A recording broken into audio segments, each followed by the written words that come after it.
Hello viewers, welcome to episode 9 of Postcards and Beyond. And today I have the privilege and honor of having a noted personality on my talk show. You may know him from one field or the other, be it motorsports, tourism, or just as a wonderful human being. He is the chairman and managing director of the Southern Cross Safaris group of companies, which has presence in East Africa, Australia, and Southern Africa. Being specialists in African tourism and holidays, we as Venture Beyond have collaborated with Southern Cross Safaris Mombasa as our ground partner on several occasions. Mike Kirkland has been a tour operator for over 50 years. His early years began driving clients around 3-week safaris in Uganda, Tanzania, and Kenya, and then gravitating to running his own tourism business called Southern Cross Safaris from Mombasa. He is also chairman for Satao Camps, a beautiful lodge in the Sao National Park in Kenya that received the Traveler's Choice Award from TripAdvisor in 2020 for being the top 10% of hotels worldwide. Mike was a keen sportsman and was Kenya's water ski champion, motorcycle racing champion, and 3 times Kenya rally champion. His love for wildlife and having the opportunity to show tourists the beauty of Kenya is his main passion. This is all done now by choosing great itineraries and employing the most knowledgeable driver guides to ensure clients get the best possible experience. Without further ado, I'd like to welcome Mike Kirkland. Hello, Mike. Thank you for taking the time to be with us today. How are you? I'm absolutely fine. It's my pleasure. Thank you for the rather grand introduction. Much appreciated. It's my pleasure to be with you, and any help I can give, it's my pleasure. Oh, brilliant. Thank you. Thank you so much. And like I would say, the pleasure is all ours for you to be a part of our talk show. Amazing. I'd like to ask you a few questions for our audience to get to know you a little bit more. Here we go. Now, what's the difference nowadays compared with 50 years ago in the safari business? In my opinion, the main difference is that when I used to first take tourists to Masai Mara, there was one lodge there, Kikrok Lodge. It had about 8 or 10 rooms and about 4 or 5 tents. And that was it in the Mara. So this tourism has grown largely over the last 50 years. It's definitely grown. Yeah, I remember those days, my school days, when I first went to Masai Mara. It was the Kikorok Lodge. We were tenting, but it was really in the premises of the Kikorok Lodge where we rented. Yeah. So they had just a few tents at the end of the rooms. Yeah, and now we have a lot more to offer the clients, don't we? So how has the price of a safari changed over the time? Well, I did an exercise because we had a Swiss agent out here who's been with us for 40 years. And we looked at what they used to pay 40 years before. This is in Swiss francs, of course.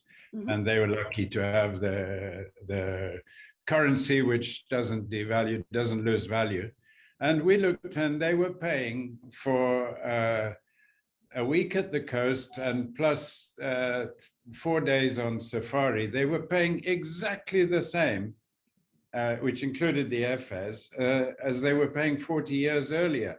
So the price hasn't gone up that much because airfares have also come down over the years. So that's made it competitive.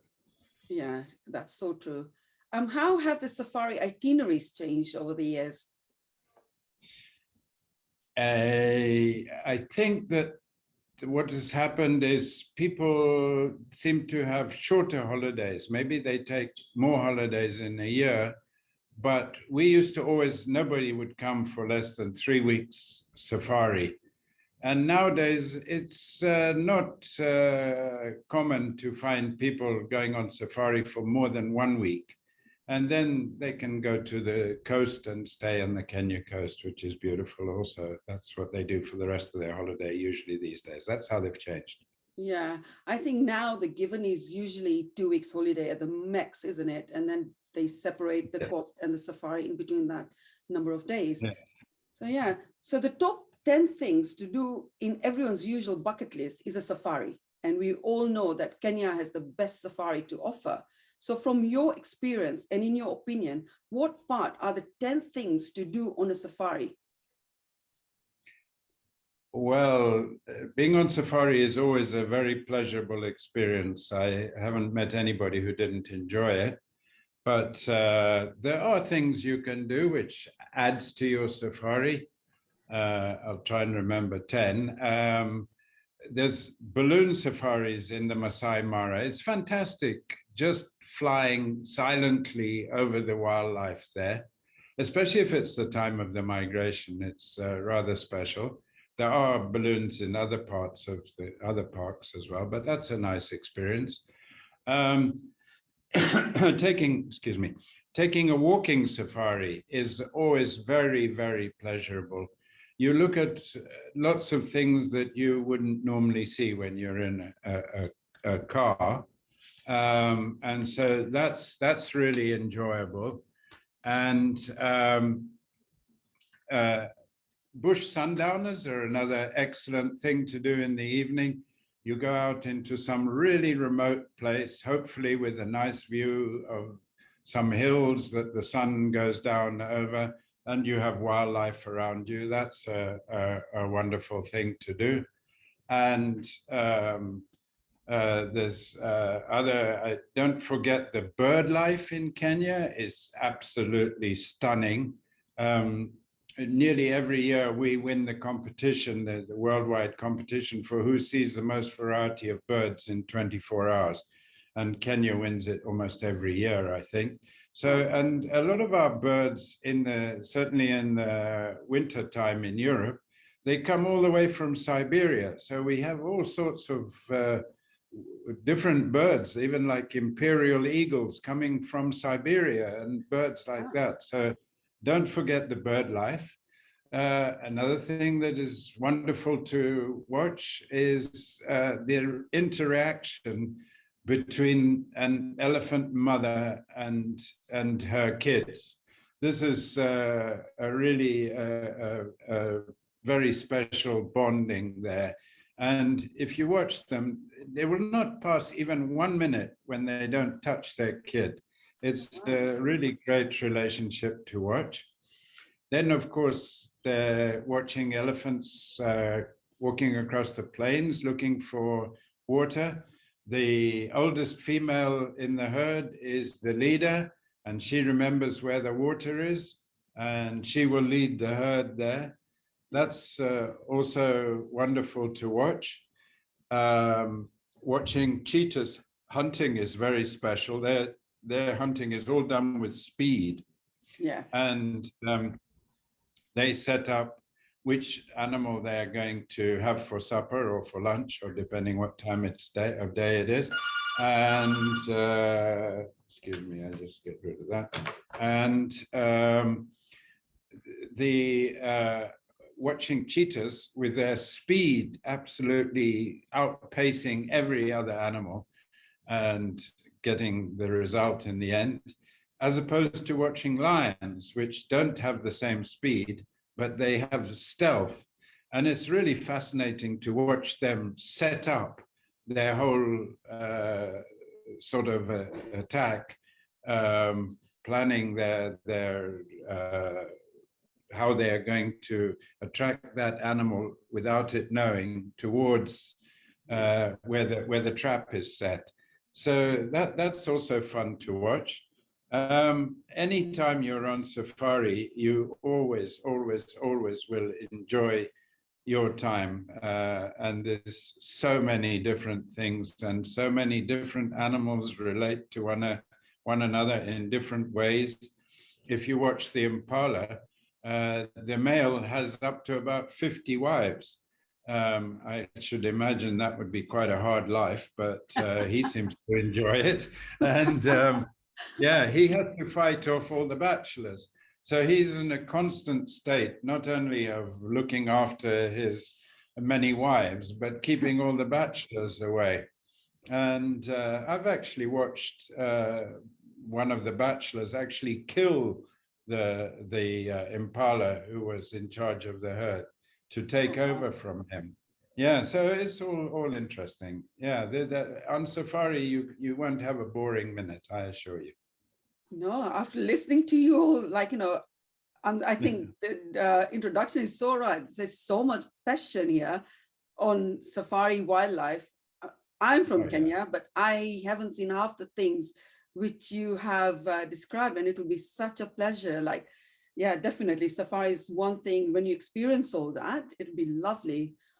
So yeah, definitely. Well, Again, people come back again and again and again. I've had some clients who've been with me 15, 20 times, and they still wow. keep coming back.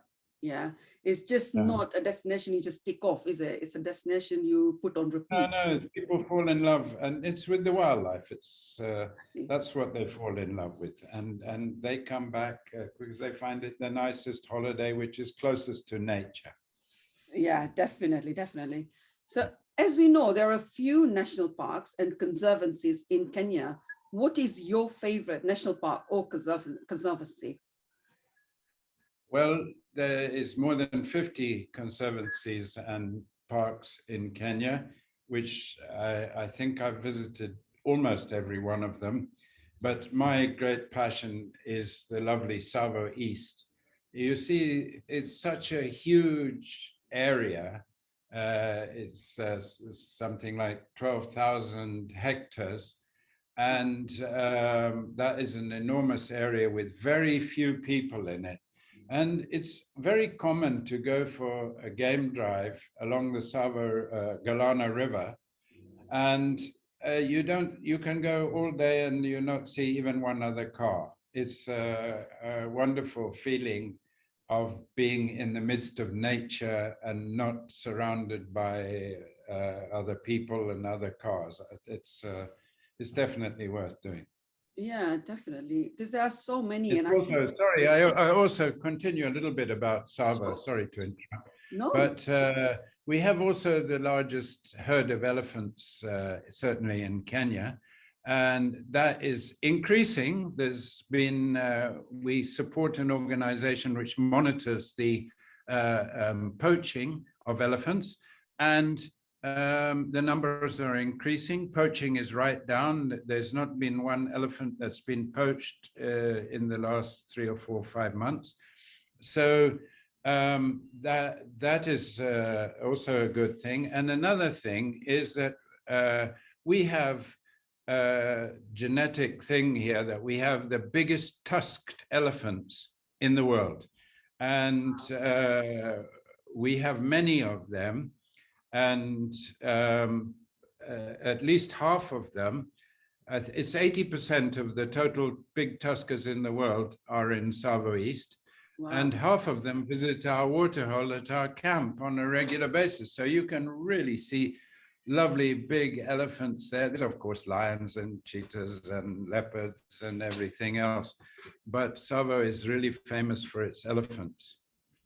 Yeah. Excellent.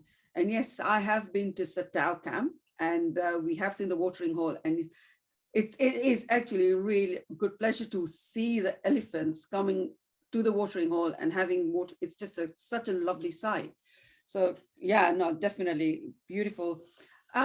It's a general belief that going on a safari holiday is an expensive affair. Does Kenya offer reasonable alternatives along with premium products? Yes, yes. There's a lot of cheaper lodges and so on. I'm a little bit reluctant to advise people to go to some of them, but there's also some that are good value. But if you also don't come in the peak season, if you can choose your time to come and you come in low season, you will find really good rates and fantastic experience because there's much less tourists here. Yeah, but isn't it because people think that the only time to go to Kenya for on a safari is when the migration happens, and that is between what, June to September, and that is Yes. considered as your peak time, isn't it? It is the peak time, but I think that it has been promoted as being the time to go to Kenya. I have enjoyed every trip I do on safari just as much, whether I see the migration or not. Yeah. And quite honestly, that this migration has become such a tourist attraction that there's quite a lot of people around you when you're watching it, which Yeah. I don't particularly enjoy. But that's a shame because they have certain crossing points of the river, and the tourists tend to gather around those Yeah. spots. So it's a little bit busy. I prefer other times of year, but anyway, that's Yeah. just me. No, I do as well. I've been in August, I've been in February as well. And like you, I prefer the quieter times because Yes, I think you see the best of whatever's happening within the plains. So, indeed. yeah. So Yes. what do you regard the future of wildlife in Kenya? Well, I'm very optimistic because, as I said earlier on, certainly in Savo East, which is being monitored by this organization that we support, there's no poaching there of big wildlife. There is a little bit of bushmeat poaching, which is mainly for human consumption, but the big animals, the rhinos and the elephants, they're recording the poaching, sorry, is almost zero at the moment. So that's a wonderful thing. Now, also, the local people have realized the value of tourism because tourism has a wonderful trickle-down effect. I mean, most of the lodges are out in the countryside.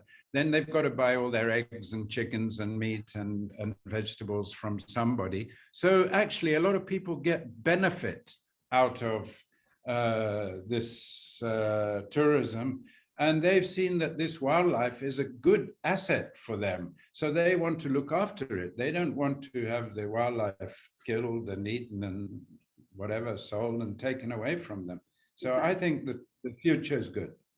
Brilliant. That's really good to hear. And just like that, we come to the conclusion of Postcards and Beyond. And here is my final question to you, Mike. Post-pandemic, what do you see the future of the travel industry? Well, we have taken every possible precaution in preparing ourselves. Like everybody in tourism is having their injections, they are a priority, and we monitor everything. Everybody that you come into contact with when you're a tourist here will be wearing a mask. Excellent. And at least 95% of them, unless you're meeting people that have nothing to do with tourism, will have had 2 injections and be also have the 2 injections and be tested that they are negative. Yeah. And then we have all the precautions at the camp and everything where you have to stand a little bit away from the buffet table and be served, which is so that not the same people don't touch the knives and forks and so on. But there's a pent-up demand. I mean, I've had lots and lots of people contacting when is going to be possible, and I say it's possible now for us, but it's not. It's your country that needs to sort themselves out and get things right. Yeah, so I'm very positive. There's certainly a pent-up demand that I'm very sure is going to want to come on safari. Oh yeah, definitely. I mean, all the people I've spoken to, my clients, the first thing, the mention is Kenya safari. That's what they want to do, and obviously tick it off their bucket list. So, and it's nice to know that we are following all the COVID safety protocols in Kenya to make the clients feel safer. So, which is a really good thing, which you've mentioned. So this brings us to the end of the episode. Thank you so much for being with us, Mike. It was truly an honor. Guys, please do check out our offerings around African safari. As soon as Africa is out of our red list, we can guarantee some great itineraries for you. And see you all next week for another episode of Postcards and Beyond. And thank you again so much, Mike, for being with us today. It's my pleasure. I love talking about wildlife in Kenya. You can't stop me. So thank you. Yeah, All the best. it is amazing to hear from someone who actually loves wildlife like yourself. So this was really good. And for our viewers, obviously, Kenya is the place to be.